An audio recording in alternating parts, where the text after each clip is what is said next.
Well, given that it is Anniversary Sunday, the anniversary of our church here, I thought I would take the opportunity to talk about what it means to be a member of this church. And when I say member of this church, I don't just mean, somebody who comes often and takes part. What I mean is being a formal member of a church. When I was a kid, I know that we had church membership at our little United Church, but I kind of had the impression that it was just for like how much fees you had to pay to the denomination. So I'm pretty sure I said to my mom, "You don't have to pay for me. I'm not a member." But being a church member is more than that. It is about belonging to and participating in the life of Christ with others together. In the past, we have used Tom Rayner's I Am a Church Member as our membership curriculum here, and it's a good and helpful book. In my mind, I think he overemphasizes a couple of things and kind of leaves out a couple of others. And so with the board's permission, I drew up our own membership curriculum here, and you got them on Friday in the Friday email, and there are some hard copies at the back there as well. Nice little booklets there. So when we think about church membership, it really boils down to four ideas that you can put into one sentence. This is what I want to unpack with you here today. A church member is a follower of Jesus who is actively following Jesus in a church community that is doing the work of the gospel together. That's church membership. A church member is a follower of Jesus who is actively following Jesus in a community of faith, a church that is doing the work of the gospel. So these are the ideas that I want to unpack with you today. The main passages that we're going to look with are listed in your bulletin there. So if you want to be following along with me, you can. But let's jump right in. And first, we need to talk about this. A church member is a follower of Jesus. There's really only one qualification for people who would be a church member. And it's an important one. It's not how often they come. It's not how big their donation check is. The thing that is a requirement for every church member is to be a follower of Jesus, a person who has responded to the grace of God through faith. Ephesians 2 helps us to think about that. So if you want to join me in Ephesians 2, you'll be able to see what I'm saying here. Ephesians 2, starting in verse 1. So Ephesians 2 in verse 1, Paul is describing what people are like without God. He is describing what we were like before we knew God and walked with him. And this is what he says. Ephesians 2:1, as for you, you were dead in your transgressions and sins, in which you used to live when you followed the ways of this world, and the ruler of the kingdom of the air, the spirit who is now at work in those who are disobedient. All of us also lived among them at one time, gratifying the cravings of our sinful nature and following its desires and thoughts. Like the rest, we were by nature, objects of wrath. This is humanity without God. We followed the ways of the world. We did the things that we wanted to do, did whatever we felt like. We gratified the cravings of the sinful nature and did whatever we desired. We thought, people without God think that they are living the life and in complete freedom because they are making their own choices and decisions, and yet in reality, we were dead in sin, stuck, separated from our Creator, who could really, by all rights, wipe us out. And yet, verse 4, because of his great love for us, God, who is rich in mercy, made us alive with Christ. Even when we were dead in transgressions, It is by grace you have been saved. I love how Paul says this. When we were following the ways of the world, when we were dead in sin, when we were in open rebellion against God, God acted to redeem us. And I love how he says it. Because of his great love for us, God, in his great mercy. The NIV translates it, and it's like God sits right in the middle of these two powerful phrases about who God is. And if you have a different translation, you might actually have God at the beginning of the sentence, which is actually more accurate to Greek. And Paul essentially says, but God, who is rich in mercy, and because of his great love for us, he did these things. We were dead in sin, but God loved us so much that even when we were dead in sins, even when we were separated from him, he didn't wait for us to pull ourselves up by our bootstraps. He made us alive with Christ through what Jesus did. And then he says, it's all by grace through faith. And lest we miss that Paul is, that God is the one doing the work here, Paul is going to say it again. Verse 5, God made us alive. It is by grace you have been saved. Verse 8, it is by grace you have been saved through faith. And this is not from yourselves, but this is the gift of God, not by works, so no one can boast. I think Paul wants us to get this, right? That it is all God who has done this redeeming work on our behalf. Without God, we are separated from him. We would have no place in his kingdom, let alone in his church. But God is so full of mercy, so compelled by his love for us, that he freely redeemed us. He freely restored us to himself, if only we would receive that grace by faith. How do we do that? Well, a part of it is faith, right? Is believing what God says about us, that we were dead in sin, that we did follow our own sinful natures, and that God, who is rich in mercy and full of steadfast love, redeemed us. So part of it is that faith part, but the other part is applying that faith in all the parts of our life. And here we go over to the Gospels, Matthew 16:24. Matthew 16:24 is a passage that we've thought about in the past. Jesus says, if anyone would come after me, he must deny himself, take up his cross, and follow me. Well, hold on, Graham. Didn't you just say that salvation is by faith? What is this about denying yourself and taking up your cross and following him? Well, here's the thing. What Jesus is describing here is not earning salvation. It's applying salvation that's already been given. Okay? Here's how this works. Ephesians 2 happens. God extends his grace to us. We take hold of it by faith. Then we deny ourselves, the old sinful passions of the way that we used to live when we were following the ways of the world. We take up the cross. That is, we identify with Jesus and make this the central fact of our life. And then we walk with him. Right? So deny yourself, take up your cross, and walk with Jesus is not how you earn salvation. It's how you respond to salvation that has already been given. We receive God's grace by faith, and then we apply it to all parts of our lives, so that we don't live the way that we used to, but as redeemed children. So, church members are redeemed people, Jesus' brothers and sisters, people who have experienced the grace of God for themselves. They bring a sense of humility and forgiveness to church life. To be a church member, then, you need to be a believing follower of Jesus. However, in the past, I think that there are some wings of Christianity that have been a little too fast and loose with that grace.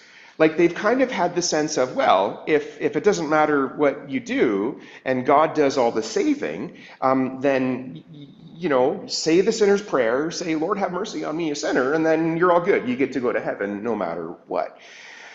A Christian is not just that. A Christian who is actively applying that salvation in all of life. A church member is a follower of Jesus who is actively following Jesus. Have you ever signed up for a gym membership or something like that and then thought, oh man, like a couple of weeks and I'll be ready to show off my beach bod before you know it?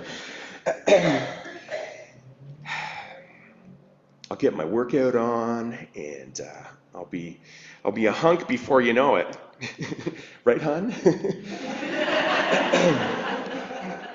But then you get home from work and you're tired and you just kind of want to put your jogging pants on, but not for jogging.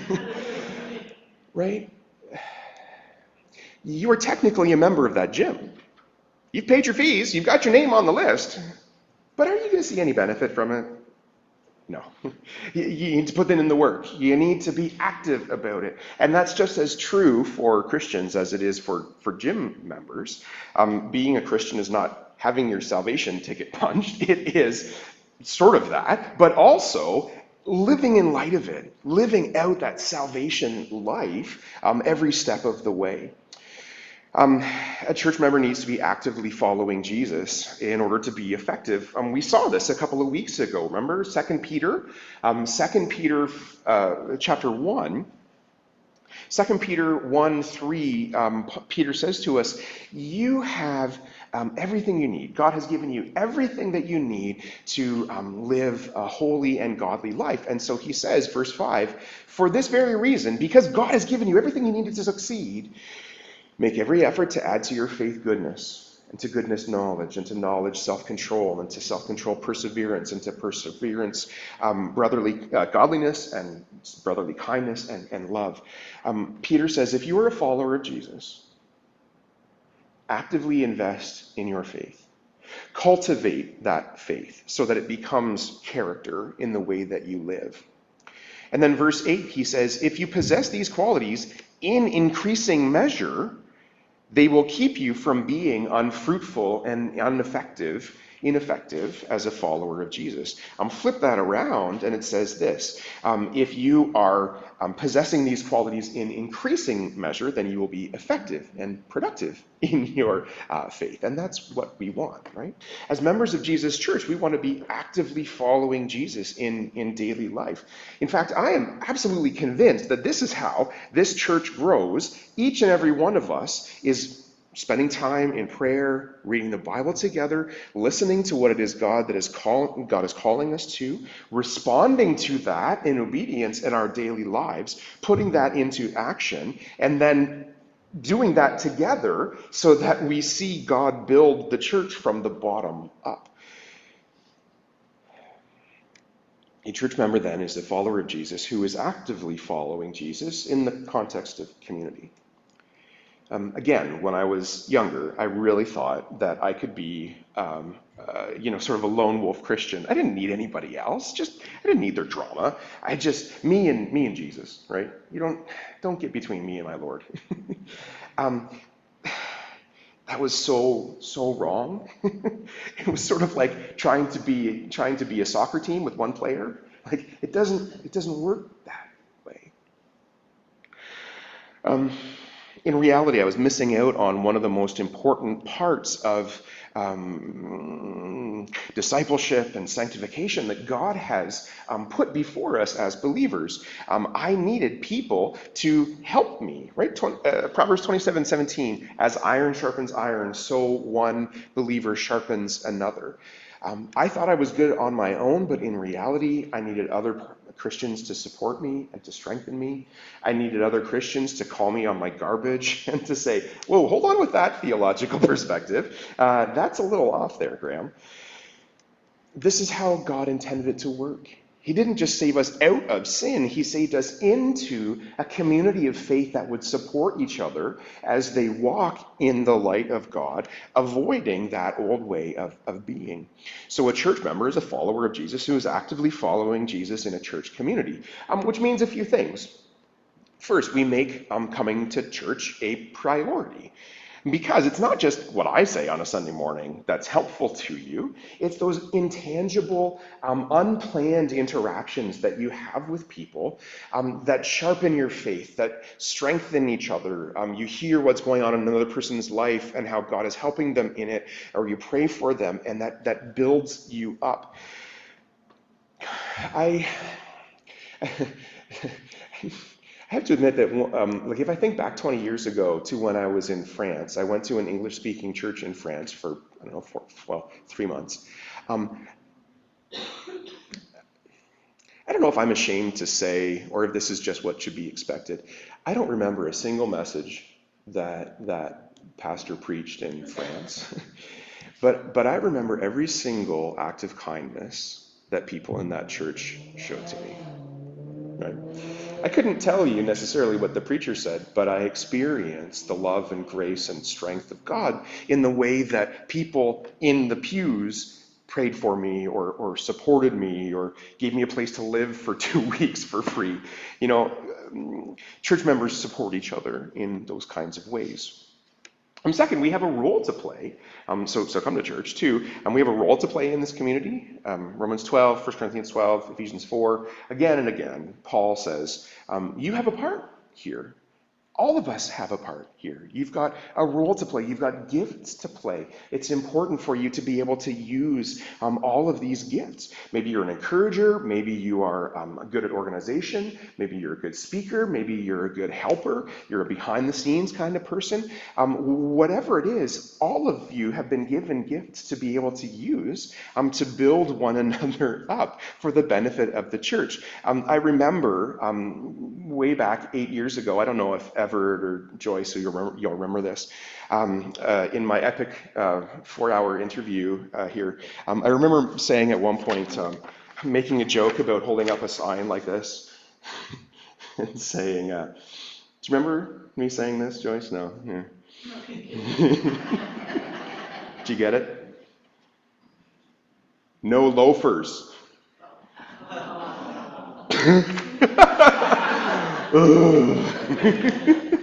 But you get the point, right? We have a part to play. We don't want loafers at church. I don't care what you put on your feet, but I want you to contribute in what you are doing in your work here.